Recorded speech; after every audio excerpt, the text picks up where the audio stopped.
the network.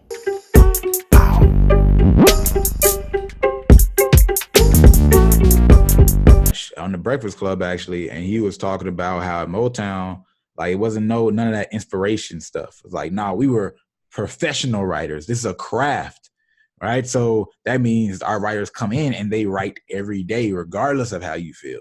And I think a lot of artists, right? This goes back to that woo-woo magic of the music industry. We think, oh, I just have it and it's this inspired moment, and we only write when I feel in a certain mode or in a certain zone, and I'll need to wait for inspiration. Inspiration's cool, but let that be a cherry on top. Don't let that be your system, your process, because you can't plan around inspiration. So that's what that reminds me of. It's like, that's how they made the hit making factory. It's like, oh, we come in, we do this. This is a craft. No matter if it's the best song or not, I'm going to learn something in this space just by doing it and getting another rep in, just like any other sport or lifting weights or shooting basketball. Right. Yeah. It's look, I mean, to that point, the professionals don't have these kind of issues. Like, that's the other thing I talked about in this sort of top 20 rules thing that we did recently, where I'm like, I'm going to keep it real with y'all.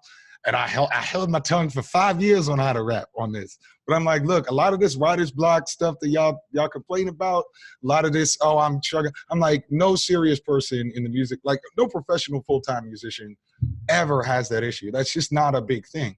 I'm not saying that, you know what I'm saying? I'm not saying that you can't find that one interview where you're like, what about when J. Cole was depressed between Forest Hills Drive and For Your Eyes Only? And there's this interview where he said he struggled. You know, I mean, yeah. Or Eminem, he was getting off drugs and he said that he had writer's block. Yeah, he was biologically, he was getting off thinking block. You know what I'm saying? And you're right, because when I've seen interview with time and time again, where a lot of these artists, right, they're like, yo, I could write a hit like that. Like, they just make it seem like nothing. I could write it. Like, I've seen it so many times, and I've talked to so many people who are just writers. I did an interview with a guy named Cash Mace. It hasn't dropped yet, but it was like probably like 2 weeks ago, and we were talking, and he writes. He got a strong pen game. He lives and dies off of his pen game. He like, yo, man, nah, I can write like nothing. It's nothing for me. He went and wrote a song for Spanx, right? He went a song for like Tory Lanez. Like, he just does it, right? Like, and you're right, man. I'm so glad you said that, because I never really thought of articulating that to people. I usually say, if you're a professional, this is how you need to do it, and that's what professionals do. But I never even thought about the fact that, yeah, the people who are in it for real, like, nobody has this problem. This is a make-believe problem because you're not approaching. You have to force your mind to do it. Just like when I was writing for a newspaper for a period of time in college, man, like, when I was in that wave, I could write like get it out. Right. That was a part of the game, that you have to get good at doing good in a short period of time, right? It's not, quantity does not necessarily mean bad quality. No. For the best people, they can get both and nail it. You know what I mean? You know. Yeah, I mean, I got a couple of examples of that, right? So let's use a famous example that I like to use. Okay, not only is this not a problem, you are expected to not have this problem. And let me give an example we all know. Okay, so What a Time to Be Alive. Drake and Future. We all know it, right? However anybody feels about that album, it is, let's keep it 1,000, it's considered one of the better collaborative albums of this past decade, period. Whether or not you like it. Okay, so we know the story behind that, right? Drake is in Atlanta, I don't know why, probably chasing whoever, right? You know what I'm saying? And Future is at Patchwork, wherever he is, right?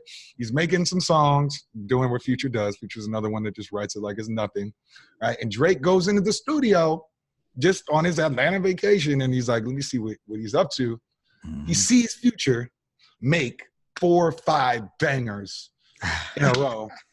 And he's like, this is Drake at the height of his powers, right? This is literally right after the Meek battle, right? The Meek battle was around late July 2015, August 2015.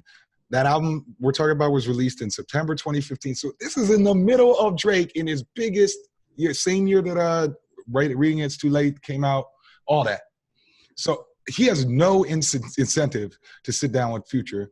He's so inspired by how quickly Future is making these tracks. He stops for 6 days. He says, I got 6 days to do this and make this album, right? So that is what, y'all want to be as big as Drake in Future? That's what you're expected to do. Drake, oh, Future, you really doing, I really want to do this mixtape. I got 6 days, but man, I'm struggling with the writer's block right now. Future be like, man, if you don't get out of here, right? You know what I'm saying? Yeah, somebody in the comments going to be like, well, he probably had the ghostwriter right with him. It was pretty easy. You know what I'm saying? But that ghostwriter delivered in 6 days. Yeah, so be Drake's ghostwriter. Yeah. Okay, so one more quick example on that point that involves us. I know if at some point we'll be in the same city, we can do a live video, it'll be dope, right? I know you and I, how much videos we do, how much coaching we do. Do you think we'll need to like wait to be inspired to sit together in front of a camera? Like, hold on, you know? No, we do this every day, right?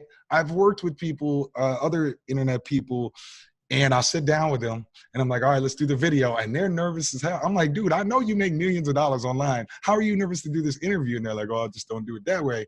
And I realized, oh, I'm a YouTuber. I do this all the time. Yeah. You know what I'm saying? So like you said, there are so many different examples of it, but you're expected to do this if you want to be the Drake, Future, Brandman Sean, How to Rap Drew, whatever of your space. Like this is not, and you will be laughed out. You know what I'm saying? I'm sorry, bro. It's like Jay-Z is not signing you to Rock Nation if even through his team he hears you say, I got writer's block. It's hard. Like what? You're you're a $10 million bet for Jay-Z. Like if I'm putting $10 million onto somebody in any form, the last thing I want to think, even 1% of my mind, is that this person might fall apart due to struggling in inspiration. You know what I'm saying? So I just had to go in that little ring. Nah, man. I mean, that's real. And I think that's necessary for me to approach it that way. Because once again, if this is your profession, man, you have to decide to do it, and you do it. You take yourself seriously. Today, okay, I know they're not doing artist development like that, but you have to take that onus on yourself, right? Take that responsibility and you develop yourself, right? Because we see the results of what a lack thereof still looks like. We can say, oh yeah, but these artists are just popping off. But what happens to most of them? Like what happens to most of them? The few that don't, like QC does, they do a good job where, yeah, you got somebody look like Lil Baby that just came in and yeah, he started off here, right, because of who he was associated with and running through their system. But you can tell they keep him on some artist development. Like it's not just like oh yeah, we give you the money, we give you these platforms, we put your music out here and we use our check. Nah, bro, you doing this now? All right, you're gonna get better, right? Like it's a mentality, just like all them guys stay in the studio all day, right? It's a mentality. So like that's just a thing, man. You have to do that no matter what you're doing.